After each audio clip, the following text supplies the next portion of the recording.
निसंग है जो वायु सम, निर्लेप है आकाश से, निज आत्म में ही विहरते जीवन न पर की आस से। जिनके निकट सिंहादि पशु भी भूल जाते क्रूरता, उन दिव्य गुरुओं की अहो कैसी अलौकिक शूरता। जय बोलो परम पूज्य अध्यात्म योगी वीर सागर मुनि महाराज की जय।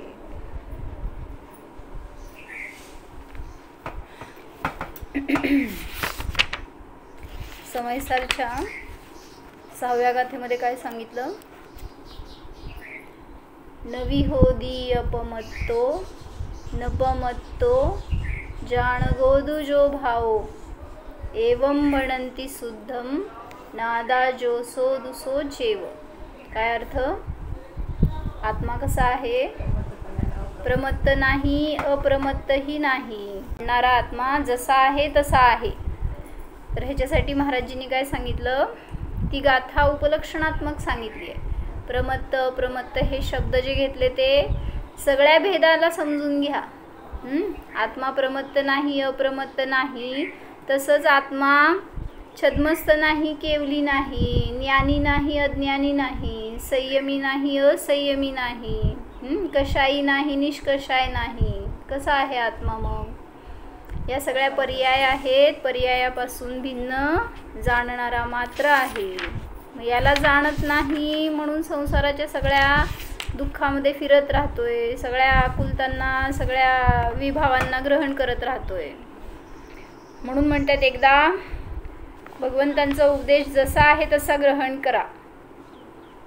उपदेश ग्रहण केला व अत्यंत शुद्ध युक्तीचे अवलंबन घेतले, वस्तू स्वरूपाच्या निकषावर, कसोटीवर घासून पाहिले, त्यामुळे सर्व प्रकारचे विपक्ष नष्ट झाले, सर्व खोटे विचार तरंग नाश पावले। म्हणून दिव्यध्वनीतून मिळालेले ज्ञानही युक्तीने शोधायला हवे।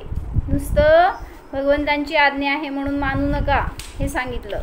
म्हणजे कुंदकुंदाचार्यांनी पण तेच सांगितलं, परीक्षा करून प्रमाण करा। नुसतं मी सांगतो म्हणून ऐकू नका, हे भगवंतांचं वचन आहे।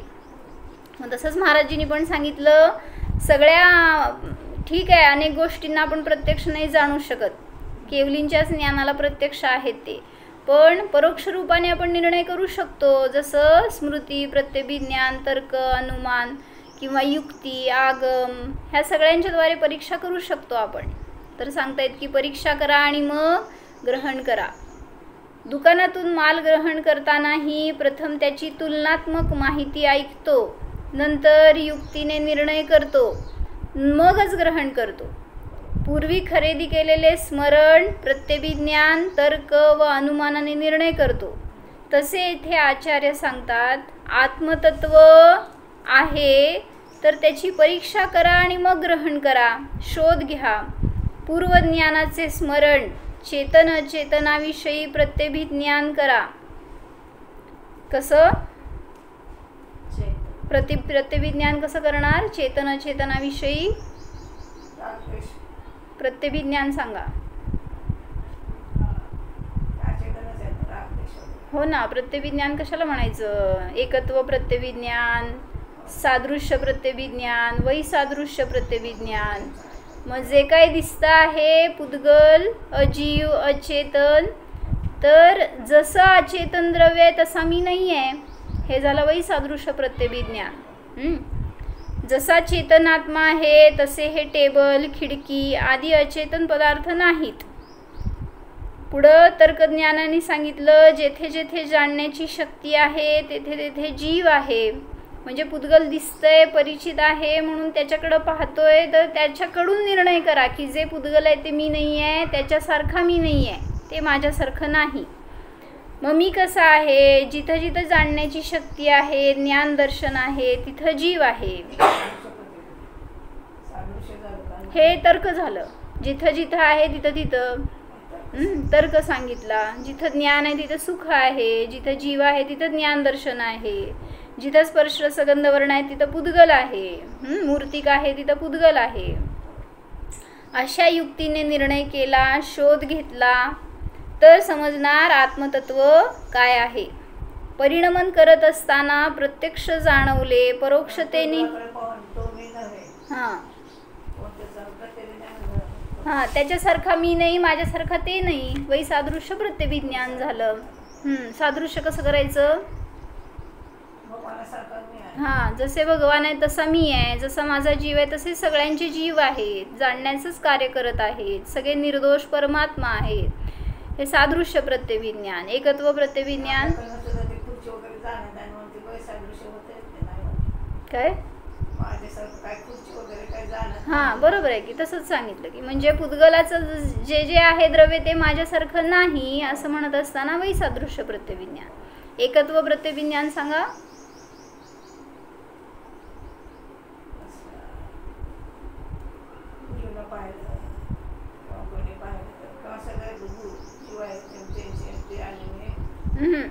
ते सादृश्य झालं. एकत्व प्रत्यभिज्ञान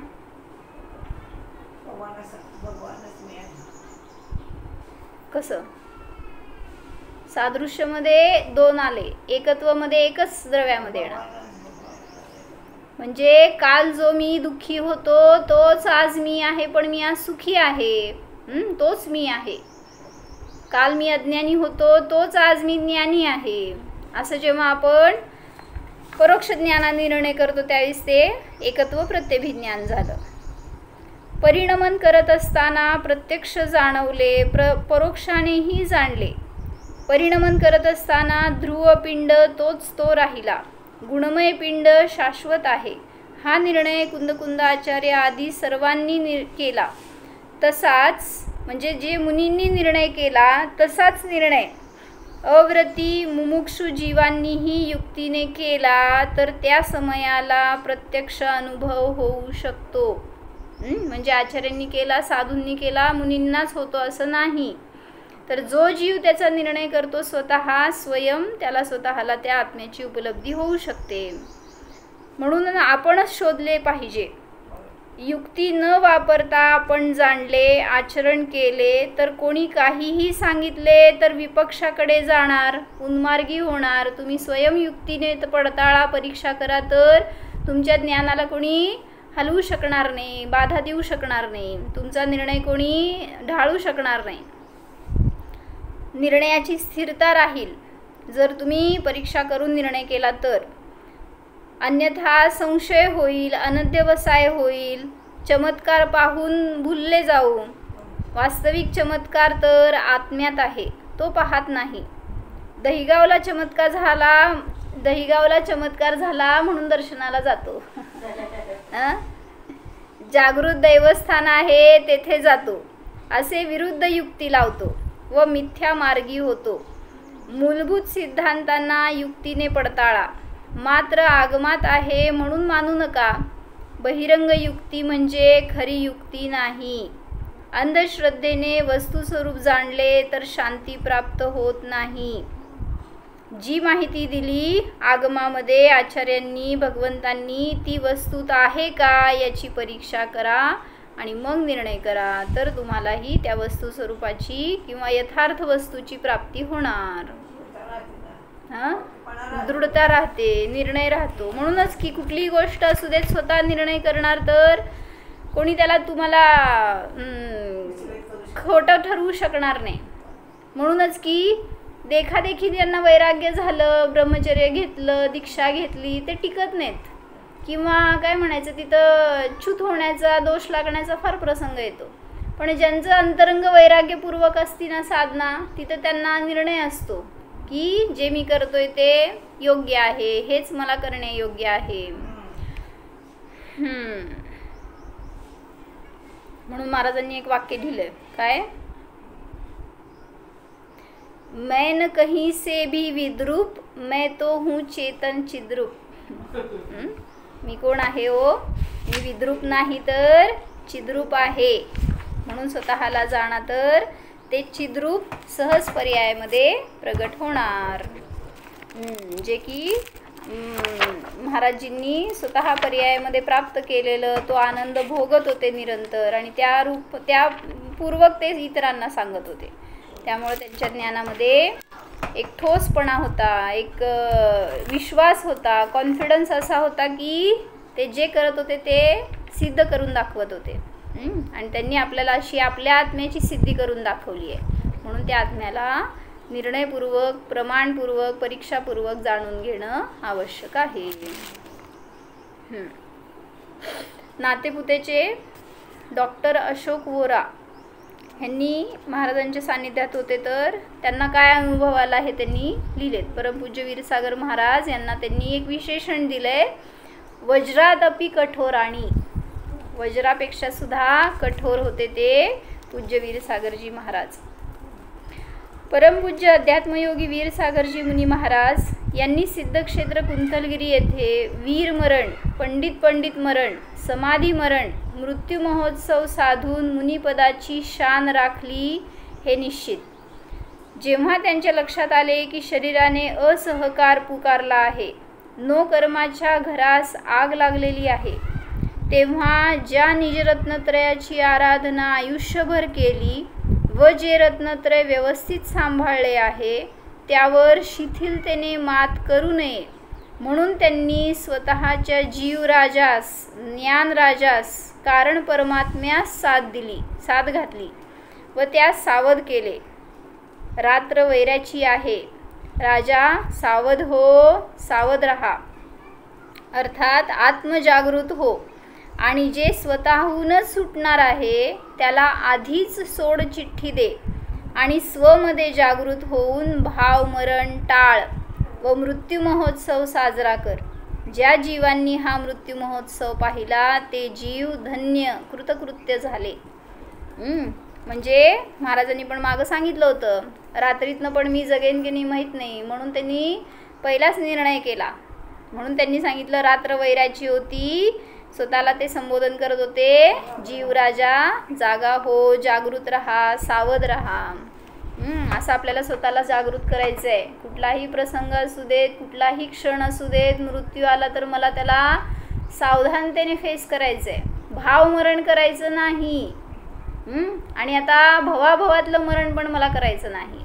म्हणून जर त्या मृत्यूच्या भयाने आपण घाबरलो, त्याच्यापासून दूर पळायचा प्रयत्न केलो तर भावमरण झालं. मी मरतोय, हे शरीर सुटतंय, हे सगळं भावमरण आहे. नाही ना, मरण ही वस्तू नाहीच आहे माझ्यामध्ये, काय त्याचा आणि माझा संबंध? मी तर जीव आहे, त्या मरणापासून सर्वथा रहित आहे.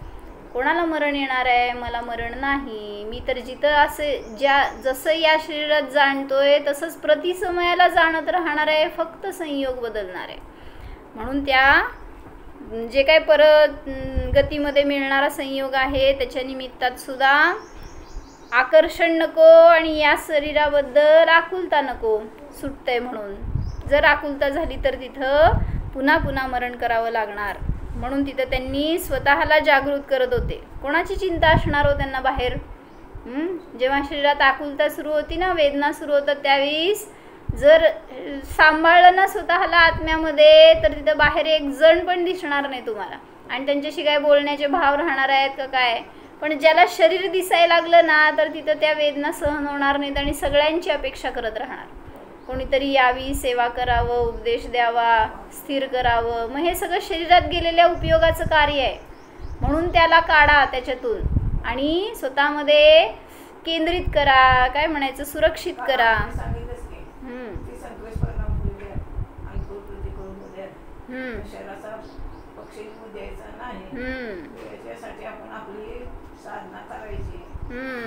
काय सांगितलं?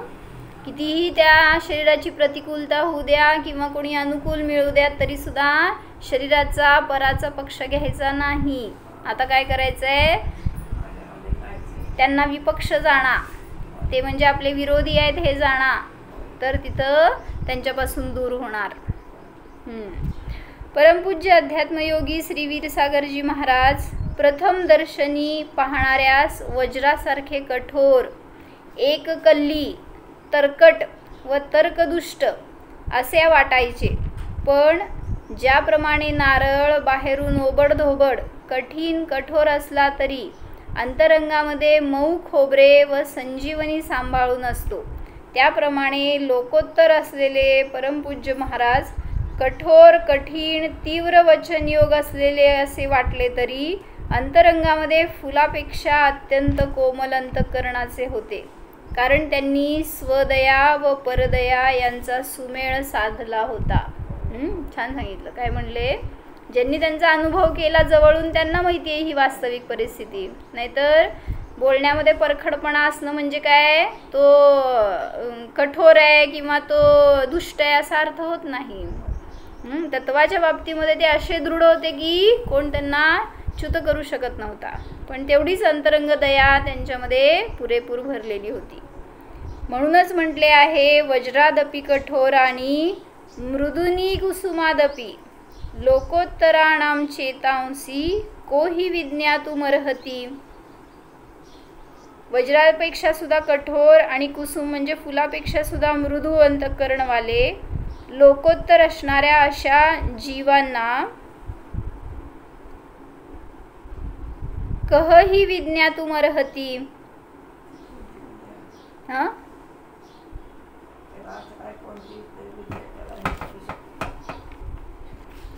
अशा त्या असा स्वभाव असणाऱ्या त्यांना जाणण्यामध्ये कोण समर्थ आहे. म्हणजे बाहेरून तुम्हाला समजणार नाही कसं रूप आहे ते. असं ते लोकोत्तर रूप होतं परमपूज्य महाराजजींचं. त्यांनी जो शाश्वत सनातन सत्य वस्तू विज्ञानाचा पुनरुच्चार केला होता, उद्घाटन केले होते, ते काही कूपमंडूक वृत्तीवाल्या व्यक्तींना पचू शकले नाही. अजगरासारखा सुस्त असलेला समाज तसाच राहिला. महाराजांची महत्ता त्यांच्या समाधी मरणानंतर लोकांना कळून आली, पण अपचताए होत क्या जब चिडिया चुग गई खेत. अपचताए क्या होत जब चिडिया चुग गई खेत. म्हणजे जेव्हा आता ते राहिले नाहीत तेव्हा लोकांना त्यांची किंमत कळायला लागली, पण असेपर्यंत म्हणतात ना, ते नळाला पाणी आल्यावर भरत नाहीत लोक, गाईला दूध आहे तोपर्यंत खवा वाटत नाही आणि ते गेल्यावर मग रडत राहतो. म्हणून तसंच झालं की महाराजांना एवढं शिकवण्याची समजून देण्याची इच्छा होती, इतकी कळकळ होती, पण त्यावेळेस त्यांना पात्र मिळाले नाहीत असं म्हणायचं. त्यांची इच्छा असलेली उलट त्यांची अपुरी राहिली इच्छा की सगळ्यांना हे तत्वज्ञान मिळावं, आणि आपलं पाप की आपल्याला त्यांचं सानिध्य मिळालं नाही किंवा आपण तसं कल्याण करून घेतलं नाही, त्यांना जशी इच्छा होती तसं. तत्वासाठी तडजोड नाही. स्वतः अनेक संकटांना सामोरे गेले. अपवादांची वावटळं, गैरसमजांच्या लाटा ह्याच त्यांच्या वाट्याला आल्या, पण अज्ञ जीवाबद्दल अपार करुणाभाव त्यांच्या हृदयी भरलेला होता. त्यांना एकच तळमळ आणि एकच ध्यास होता, तो म्हणजे सत्य काय आहे हे समाजात समजावयास हवे. मग तो गृहस्थ असो वा वनस्थ, श्रावक असो वा श्रमण, सागार असो वा अनगार, बालक असो वा वृद्ध, वितरागी सर्वज्ञ भगवंतांचे हार्द जे आचार्य कुंदकुंदांनी समयसारमध्ये दिले आहे ते पुन्हा एकदा सर्वांना समजो हीच आंतरिक बुद्धी होती. स्वतःच्या समयसाराची अद्भुत महिमा सर्वांना समजावी हीच एक आंतरिक तळमळ होती. जे काय भगवंतांनी किंवा कुंदकुंद आचार्यांनी शास्त्रामध्ये लिहून ठेवलं ते सगळं यथार्थ रूपाने सर्वांना समजावं ह्याच्यासाठीच महाराजांची धडपड असायची. बलिहारी गुरु आपनो गोविंद दियो बताय. परमपूज्य वीरसागर महाराजांची ही असीम कृपा की त्यांच्या निमित्तात बहिरंग आमचे उपादान जागृत झाले व स्वतःच्या अशरीरी सच्चित अमूर्तिक भगवान आत्म्याचे सम्यक दर्शन झाले. म्हणूनच म्हटले आहे, गुरु गोविंद दोनो खडे काके लागू पाय, बलिहारी गुरु आपनो गोविंद दियो बताय. जर समोर उभारले असतील भगवान आणि गुरु तर कोणाच्या पाया पडणार? गुरूंच्या, कारण त्यांना श्रेष्ठता आहे. कारण देव काय तुम्हाला माहीत नाही आहे, त्या देवाला दाखवून देणारे गुरु. हां, त्या देवाला गुरूंनी दाखवलं, म्हणून गुरु श्रेष्ठ आहेत जेव्हा देवाच्या समोर बसणार त्यावेळेस. म्हणून जर दोन्ही समोर आले तर कोणाचे पाया पडू मी? बलिहारी गुरुदेव की भगवन दियो बताय. त्यांनी भगवंतांना दाखवलं, असे ते गुरु श्रेष्ठ आहेत. आधुनिक तर्कनिष्ठ वैद्यकीय व शास्त्रीय ज्ञानाचा प्रवचनावर पगडा होता. परमपूज्य वीरसागरजी महाराजांची शैली तर्कनिष्ठ व गणितीय भाषेत असल्यामुळे सुरुवातीची काही प्रवचने समजण्यास श्रावकांना कठीण वाटत असे. पण एकदा का विषय, ज्ञान आणि फळ यांची सांगड बसली की श्रोता अतींद्रिय आत्मिक आनंदाच्या झोपाळ्यावर बसून उंच उंच भरारी मारत असे व उपयोगाची एक अपूर्व विशिष्ट शुद्धता अनुभवास येत असे. न्यायाला धरून बोलणार म्हटल्यावर लोकांना कठीणच वाटणार. जे काय बोलणार ते साधं सुद्धा बोलत नव्हते, एकदम तर्कशुद्ध असायचं. त्यांच्या वैद्यकीय ज्ञानाचा उपयोग प्रवचनात होत असे. त्यामुळे मानसशास्त्र, अनुवंशशास्त्र, hormones, chromosomes, DNA, RNA, molecule यांचा उल्लेख होत असे.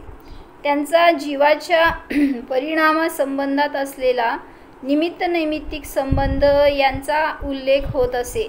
म्हणजे पुद्गलाचं निमित्त असताना नैमित्तिक रूपाने जीवामध्ये काय परिणमन होतं ह्याचं सगळं सिद्धी करून दाखवताना ते आपल्या सायन्सला तिथे यूज करत होते.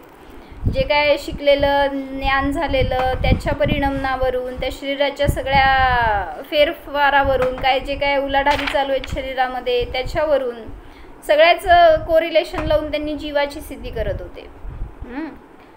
म्हणजे जीव जोपर्यंत शरीरात आहे तोपर्यंत तुमचं सर्क्युलेशन चालू आहे, मेटाबॉलिझम चालू आहे, डायजेशन चालू आहे, सगळं चालू आहे.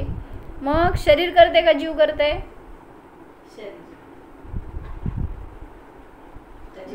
खाल्लेलं सगळं पचवायचं काम कोण करतंय? शरीर करते का जीव करते?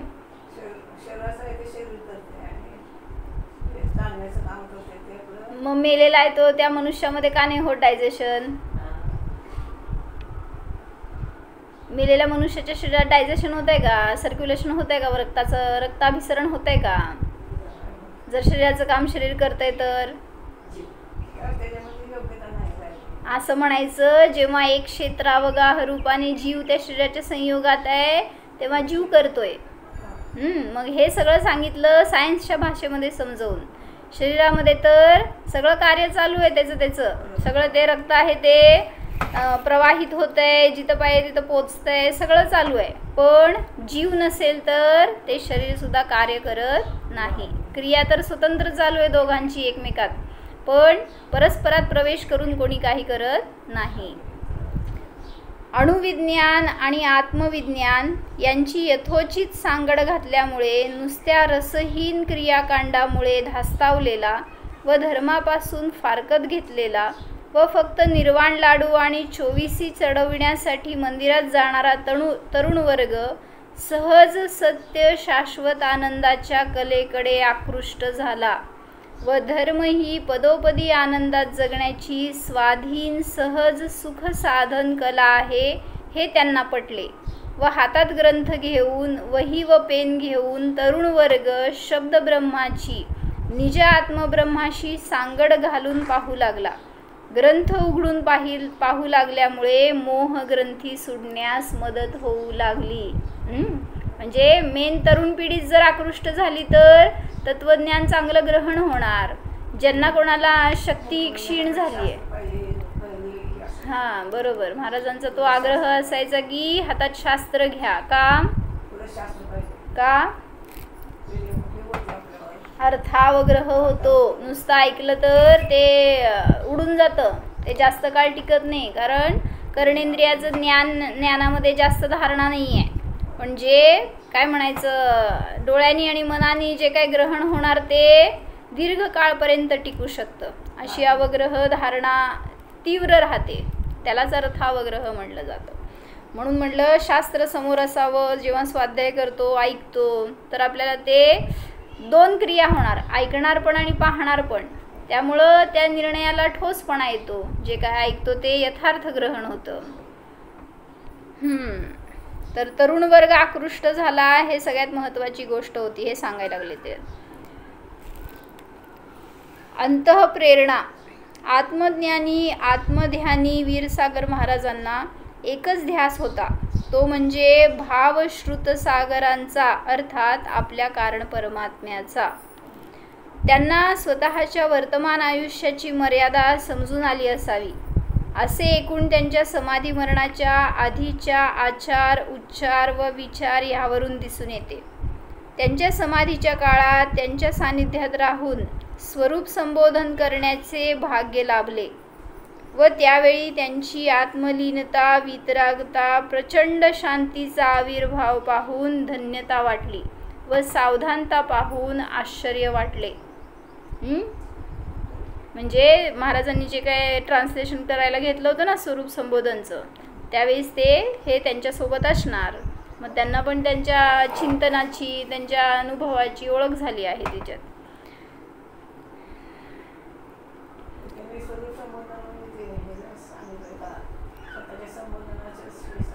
नाही, स्वरूप संबोधनाचं कार्य चालू होतं, लिहिलं की ते तर आहे की, पण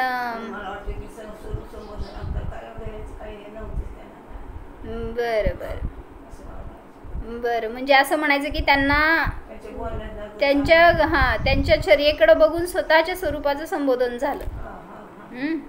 स्वरूप संबोधन करण्याचे भाग्य लाभले आणि त्यावेळीच आत्मलीनता, वितरागता, प्रचंड शांतीचा आविर्भाव पाहून धन्यता वाटली, सावधानता पाहून आश्चर्य वाटले.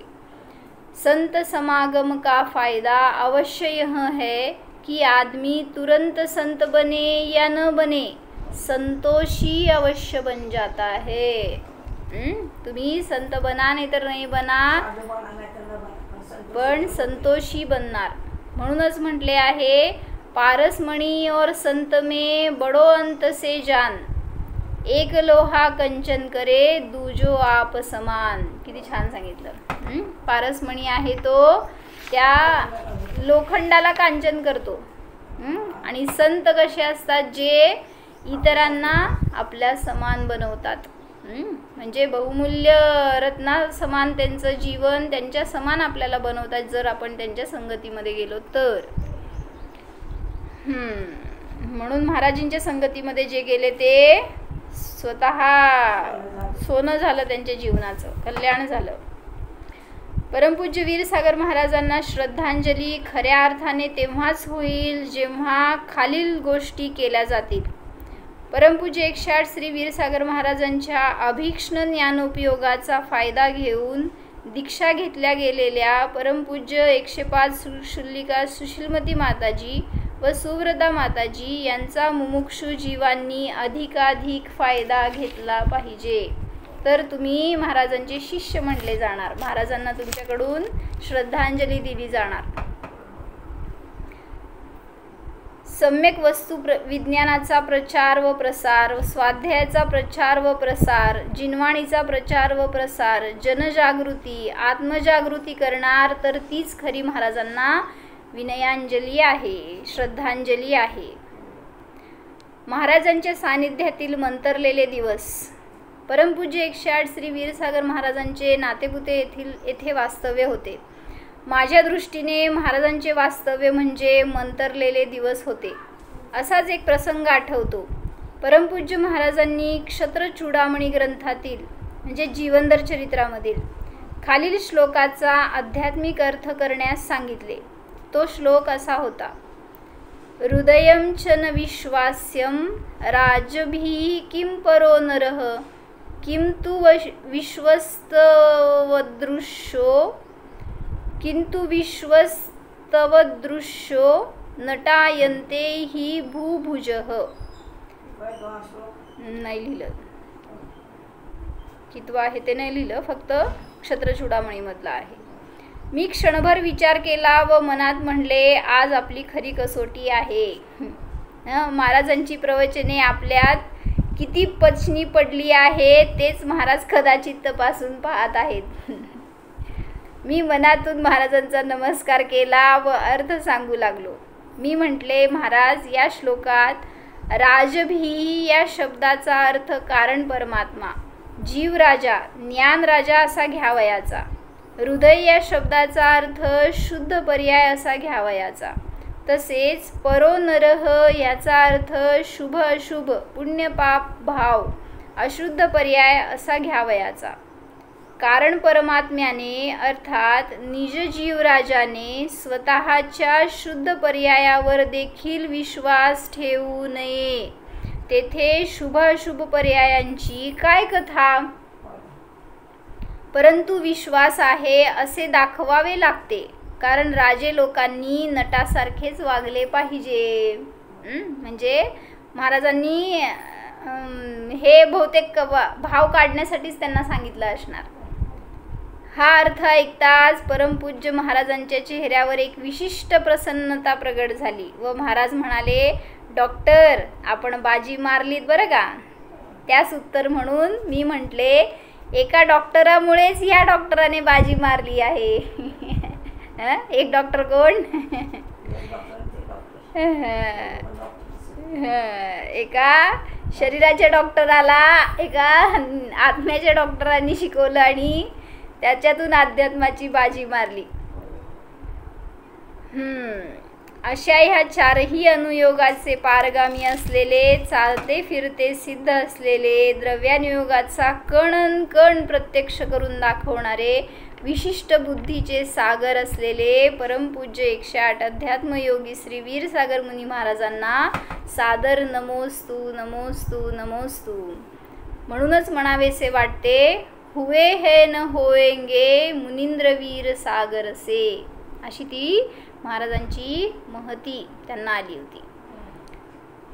आत्मभ्रांती समरोग नहीं सद्गुरु वैद्य सुजान, गुरु आज्ञा समपथ्य नहीं औषध विचार ध्यान. आत्मभ्रांती अर्थात मिथ्यात्व याच्यासारखा महारोग दुसरा कोणताही नाही.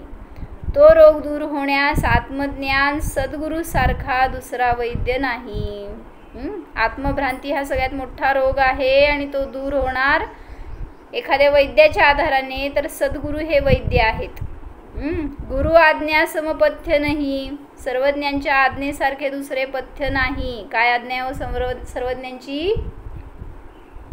काय पथ्य करायचं? मिथ्यात्वरूपी महारोग न व्हावा म्हणून जाणा, हीच आज्ञा आहे. एका द्रव्याचा दुसऱ्या द्रव्यामध्ये प्रवेश होऊ शकत नाही किंवा करता बनू शकत नाही, म्हणून न करता आहे, ज्ञाता आहे हे जाणा, हीच सर्वज्ञांची आज्ञा आहे. हेच आपल्यासाठी पथ्य आहे. निज आत्मज्ञान आणि निज आत्मध्यान ह्यासारखे दुसरे औषध नाही. म्हणून आत्मध्यान औषध घ्या आणि आज्ञा गुरूंची जी आहे ते पथ्य पाळा. कशासाठी? कोणाकडून मिळणार ते? तर सर्वज्ञांच्या किंवा सद्गुरूंच्या सानिध्यातूनच त्या आपल्या आत्मभ्रांतीरूप मिथ्यात्वाचा रोग नष्ट केला जाणार.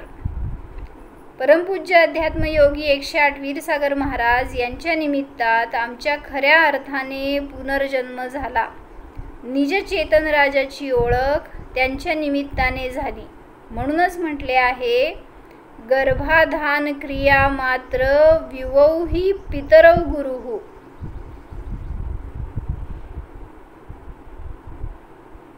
म्हणजे काय म्हणायचं, गर्भधारण करण्यामध्ये जो काही नावाचा पिता आहे तो वेगळा आणि खरा पिता तर गुरु आहेत, जे की आपल्याला घडवतात. क्रिया मात्र रूपाने असणारा पिता गर्भाधान मात्र करवतो, पण जो संसारातून बाहेर काढण्याचं कार्य करतो किंवा काय म्हणायचं दुःखातून बाहेर तारण्यासाठी जो मदत करतो तो खरा गुरु, म्हणजे तो खरा पिता म्हणजे गुरु आहेत. अशा या परमपूज्य 108 श्री वीरसागर महाराज यांचे चरणी आमचे मन वचन तन व धन सर्वस्व अर्पण. कारण शिष्य ऐसा चाहिए गुरु को सब कुछ दे, गुरु ऐसा चाहिए शिष्य से कुछ न ले. कसं मेळा बसायचा. शिष्य ऐसा चाहिए गुरु को सब कुछ दे, गुरु ऐसा चाहिए शिष्य से कुछ नहीं ले. काही घेत नाही तो गुरु असतो आणि सगळं देतो तो शिष्य असतो. काय केलं हो तुम्ही? किती छान सांगितलं. म्हणजे तुम्ही जर सर्वस्व द्यायची तयारी तुम्ही काय करताय, आम्हाला वेळच नाही, एवढी सुद्धा द्यायची तयारी नाही तुम्हाला. तुमच्याकडे काय मागताय तो दुसरं गुरु? तुमचं ज्ञान द्या, तुमचा वेळ द्या, तुमचं जीवन द्या, त्याच्यासाठी तर तुमचा फायदा आहे, त्यांचा स्वार्थ आहे का त्याच्यामध्ये? म्हणून जेव्हा तुमची सर्वस्व देण्याची तयारी असणार त्यावेळेस तिथं गुरु काहीच घेत नाहीत आणि तुम्हाला सर्वस्व देतात.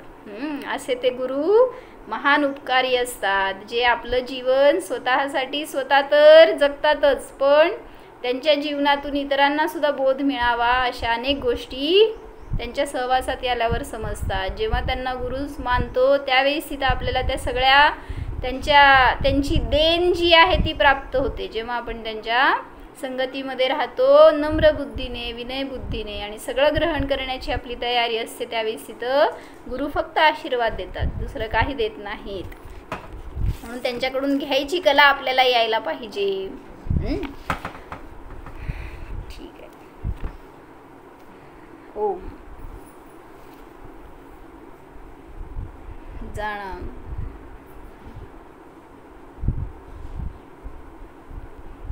स्वतःच्या परमशुद्ध जीवाला जाणा.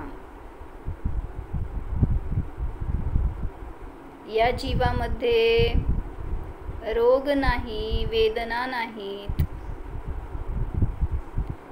शरीर नाही, शरीराचे अवयव नाहीतच. भेदविज्ञान करा. शरीराचे कार्य करणारा मी नाहीच. शरीर स्वतंत्र आहे, मी आत्मा स्वतंत्र आहे. शरीर अचेतन आहे, हा मी तर चेतन आत्मा आहे.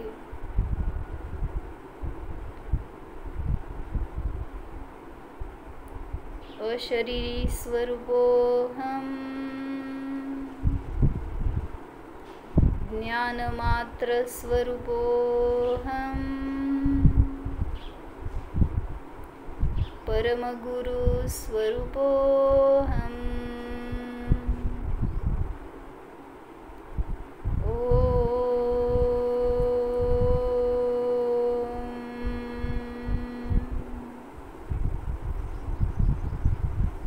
विसर्जन. नमो अरिहंताणं, नमो सिद्धाणं, नमो आयर्याणं, नमो वज्रायाणं, नमो लोये सौवसां.